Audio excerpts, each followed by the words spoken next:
Welcome to this IELTS listening practice test. Get a piece of paper and a pen, and you can write down your answers as you do the test. At the end of the test, we will go through all of the answers. There are 40 questions. So let's start the test. First, listen to the instructions. You will hear a number of different recordings, and you will have to answer questions on what you hear. There will be time for you to read the instructions and questions, and you will have a chance to check your work. All the recordings will be played once only. The test is in 4 sections. Now turn to Section 1. Section 1.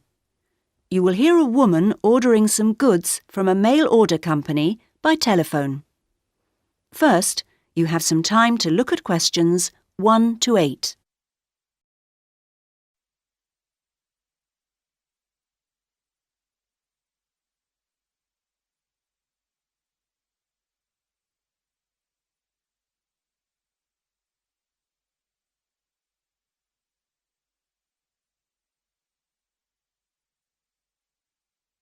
You should answer the questions as you listen, because you will not hear the recording a second time. Listen carefully to the first part of the conversation and answer questions 1 to 8. Cosmic Home Delivery. My name is Gary. How may I help you today? Hello, I'd like to place an order. Certainly, madam. I'm afraid our computer system crashed earlier today. I'll have to take the details down on paper and then enter them later when it's been fixed. Is that okay? Yes, of course. So, can I take your name, please? Yes, it's Alexandra Hornby. Sorry, could you spell the surname for me? H... Yes, then O-R-N-B-Y. Oh, fine. And then your address. That's number 28 Wood Road, which is in Ilford, I-L-F-O-R-D, and that's near Northchester. The postcode's NC1 2FR. Thank you. And do you have an account with us? I do. I've got the number here. 944567881. Is that long enough? 8 digits? Yes, it is. Good. Now, what would you like to order today? I want a coffee table. I think there's only the one type. I expect so. Perhaps you can tell me the price. I can use that to check later, just in case there's more than one. Yes, it's £39.99p. Fine. Sorry about all these extra questions. It's no problem at all. Now, that size of order value does mean you're entitled to a free gift. Did you want to take up that option on this occasion? Yes, I do.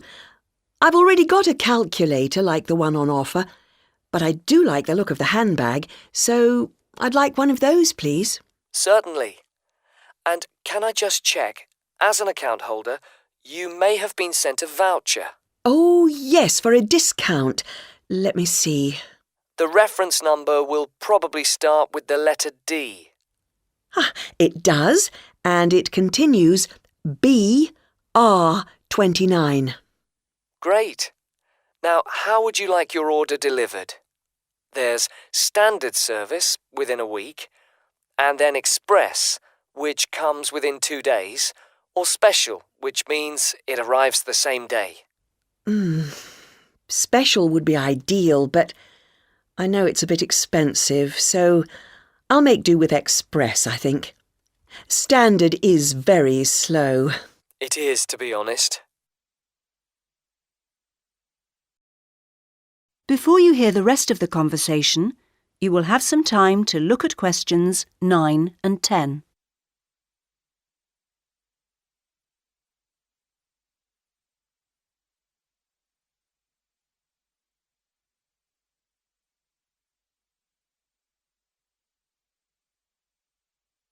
Now listen and answer questions 9 and 10. Well, that's your order completed.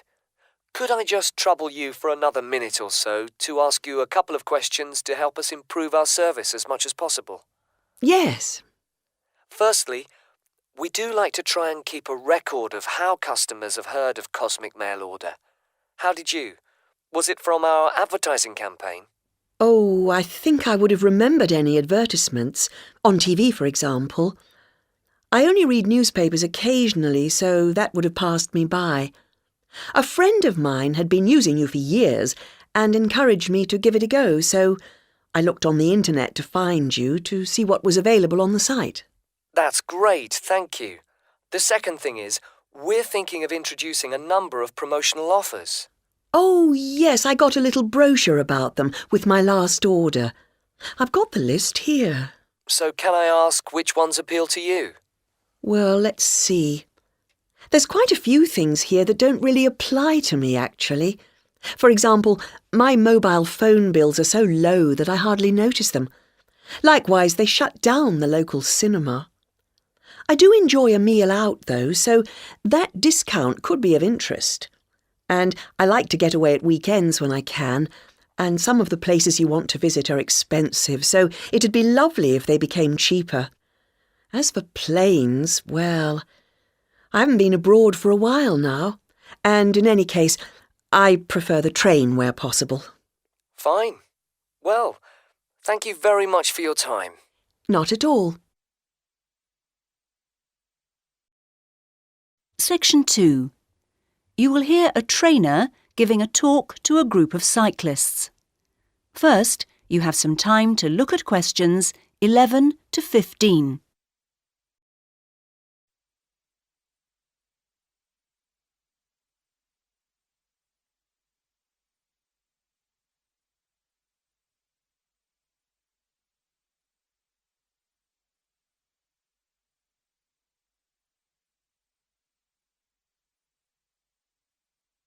Now listen carefully to the first part of the talk and answer questions 11 to 15. Hello, everybody. It's nice to see that so many of you made it, even on an evening as rainy as tonight. OK, now, whether you're new to cycling as a sport or are returning to it after some years' absence, I'll just go over a few basic points. Now, race preparation is a complex business, and there are many factors to consider. The first area of concern is mechanical. Now, this involves the machine itself, that is, your bike, and also, no less importantly in fact, clothing. This will protect your body and aid your performance, providing you wear the right kit. The next area to concern yourselves with is the mental. This is you as a person. You can have the best bike in the world, but you won't get the most out of it if you don't have the right mindset. So, tactics are important to consider. Another factor which is essential to a good performance is determination. You need to feel this so that you can really push yourselves to your limits. To accompany this, you also need knowledge of your bike, yourself, physics, other riders, the course, and so on. Finally, strange though it may seem after all I've said so far, you need relaxation. If you can't switch off sometimes, you won't get to recharge your batteries. OK, and that takes us on to the physical side of race preparation. The first and perhaps most obvious aspect of this is training, and we'll come to some of the details of that in a minute. Another important aspect to pay attention to is diet, and you'll soon find that if you don't eat well, you won't see yourselves performing as well as you might.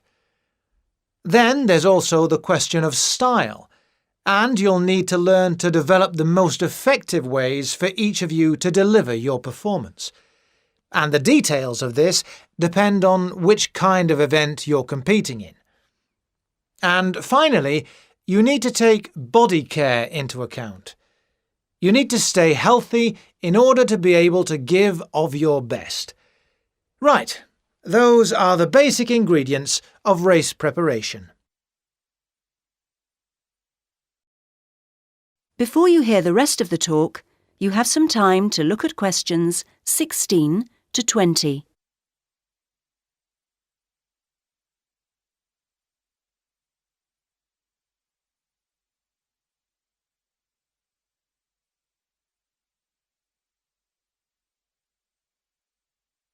Now listen to the rest of the talk and answer questions 16 to 20. Now I'd like to turn your attention to some of the details of a good training regime and what you should and shouldn't do through the year. Let's consider various activities in turn. The first thing to think about is circuit training. This is an indoor series of gym exercises designed to work on all parts of your body. This starts as the racing season closes with the end of summer and continues right through the cold season, and stops you going off the boil when you aren't competing. It's extremely beneficial, although I would stress you do need a qualified gym instructor to tell you how to do it properly. Next, weight training. This is also very good for cyclists, and it tops up the natural strength that cycling produces. Exercises need to be arranged as part of a carefully calculated routine, and this routine needs to be sensibly followed. It's a good idea for continuity to carry on using weights throughout the year, as you can lose strength just as quickly as you can gain it. Something simpler and requiring no equipment is mobility work. While cycling has a great many benefits for the body, it doesn't work every part of it, and indeed keeps some parts locked in pretty much the same position. So exercises that involve twisting and turning and generally promoting flexibility are advisable before the start of each race throughout the summer season. Another important activity is pleasure riding. Perhaps this doesn't sound so important to you, but you don't race all year, and when you do race, it's pretty hard riding. So you can sometimes forget that cycling is actually basically a fun thing to do.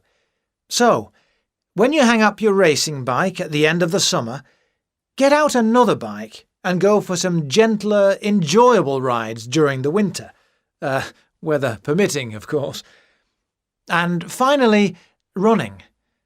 This is, of course, another sport in its own right, and for this reason some cyclists are rather sniffy about it. However, it is good exercise and maintains aerobic fitness very effectively.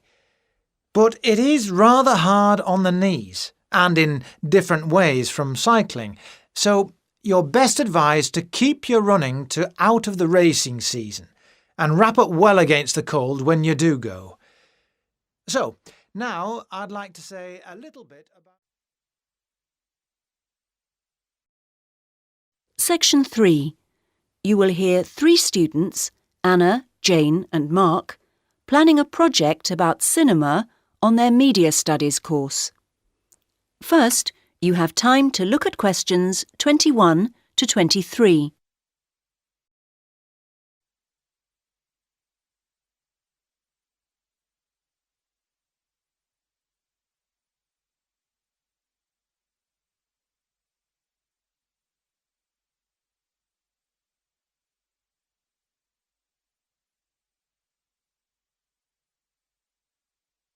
Now listen to the first part of the conversation and answer questions 21 to 23.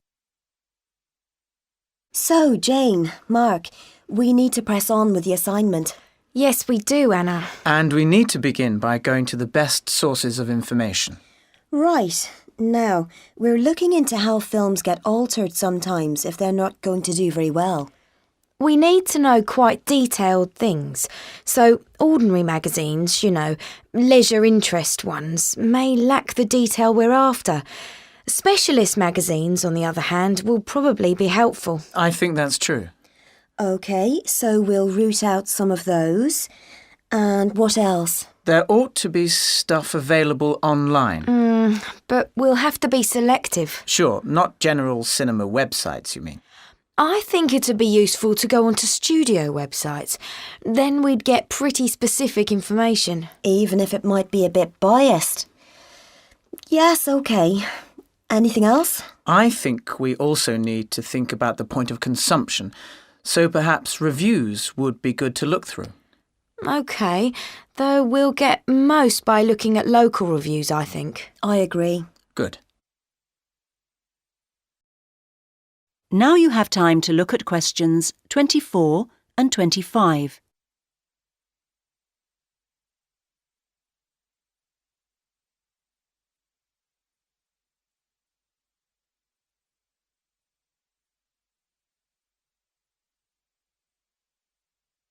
Now listen to the next part of the conversation and answer questions 24 and 25.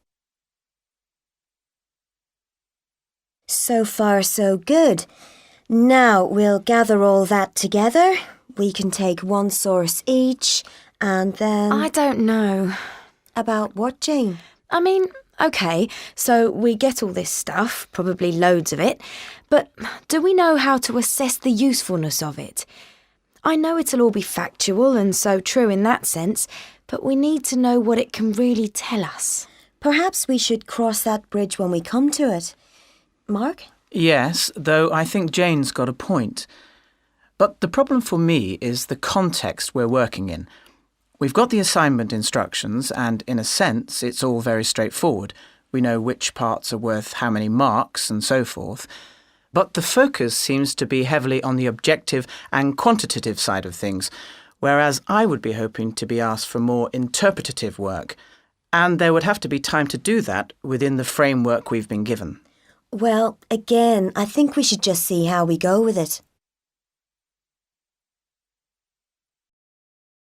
Now you have time to look at questions 26 to 30.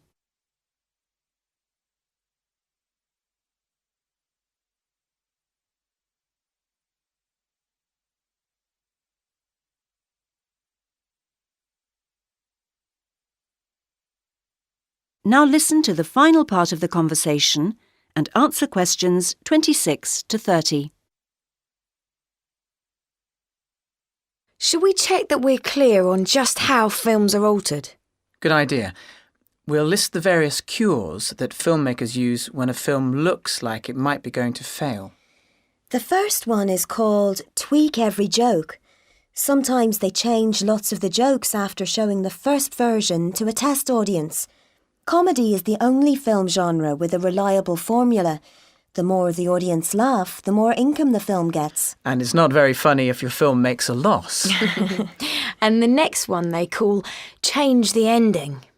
Occasionally they completely change the way a film ends. It seems a bit strange maybe, but the problem is it's far from easy to know in advance what reaction you'll get from an audience.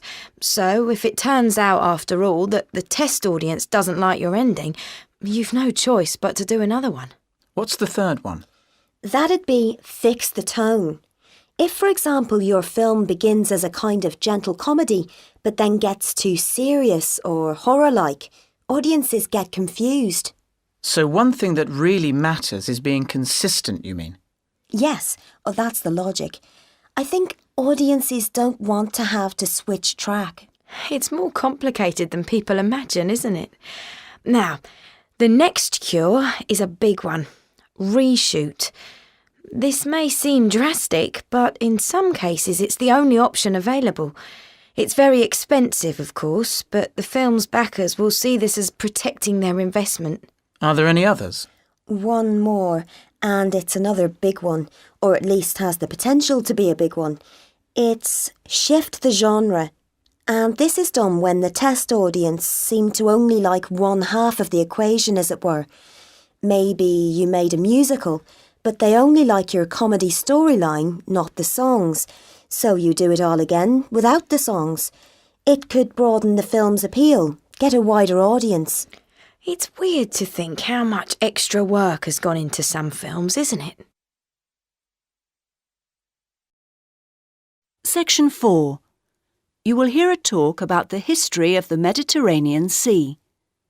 First, you have time to look at questions 31 to 40.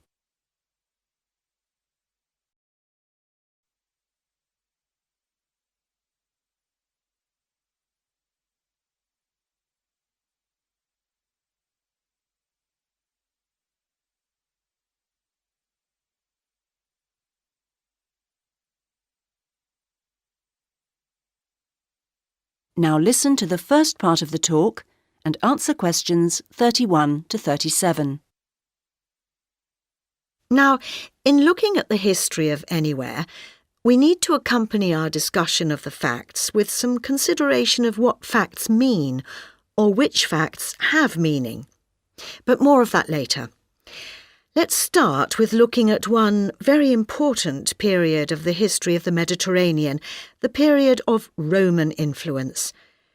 This was born out of the death of Alexander the Great. His grip on the area went, and what directly ensued was a period of intense conflict which focused on the eastern Mediterranean, as opponents sought to gain control of that area. Rome began to emerge from this as a potential dominant force, but obstacles such as a lack of overall planning, and in particular the ever-present menace of piracy, lay in the way of success.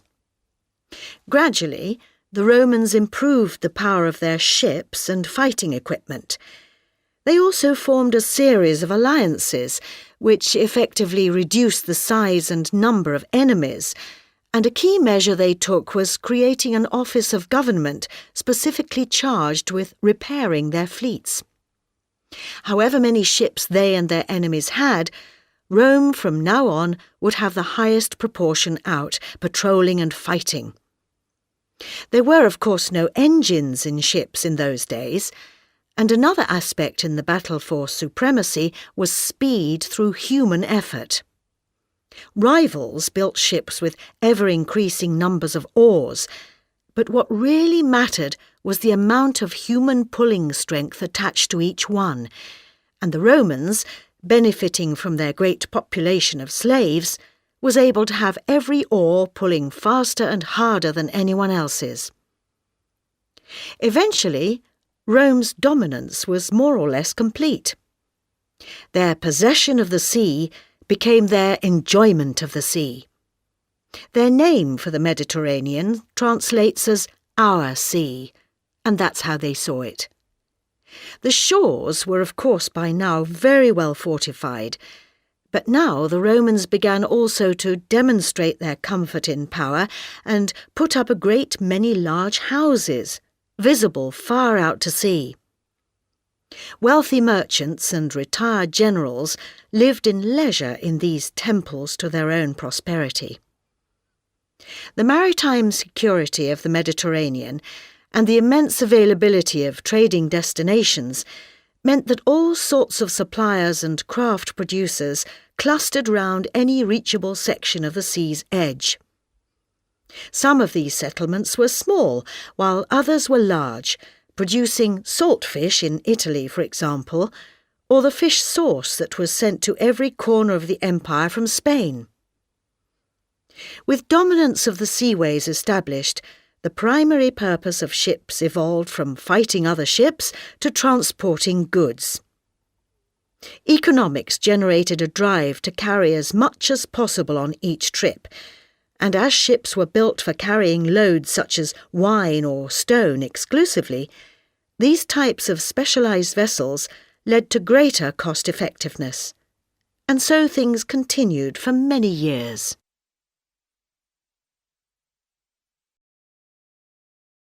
Now listen to the rest of the talk and answer questions 38 to 40. However, I referred before to the question of needing to consider how to approach history. Assumptions about what history is are as varied as the historians who have made the Mediterranean the subject of their studies. 3 key historians have moulded in different ways our approaches to understanding the Mediterranean's past: Michel Ballard, Fernand Braudel and Nicholas Horden. The first of these, Ballard, felt strongly that an approach based on examining countries around the Mediterranean as if they shaped its history was inadequate. More was to be learned, he argued, by treating the Mediterranean as one of a number of seas, such as the Black Sea and the Atlantic Ocean, and thus integrated into trading routes that stretched from Madeira to Krakow. Our second historian, Fernand Braudel, took a rather different, though related, tack. He argued that the ways societies operate, right down to their individual members' actions, is subject to permanent conditions, such as whether they inhabit mountain, plain or sea. Features of the coastline and adjacency to the waters of the Mediterranean are thus the focus of his approach. And then we can add a third way of looking at history, or at least the history of the Mediterranean, and that's the one propounded by Nicholas Horden. His arguments are asserted quite strongly, not least because he sees a greater consistency across time than many other historians have allowed for. There are those who take ecological events, particularly catastrophes such as the volcanic destruction of Pompeii, to be the shapers of different sections of the Mediterranean's history. Horden says these are simply incidents, and that the major trends ride on through them. For him, while there may be cultural mutations and fashions in types of consumer goods, what matters is the system of trading goods that satisfy primary needs, such as grain, oil, metals and timber. So, for us, out of this complex of views, our job is to seek a synthesis and form a sophisticated approach, not just to the Mediterranean, but to any time or region in history.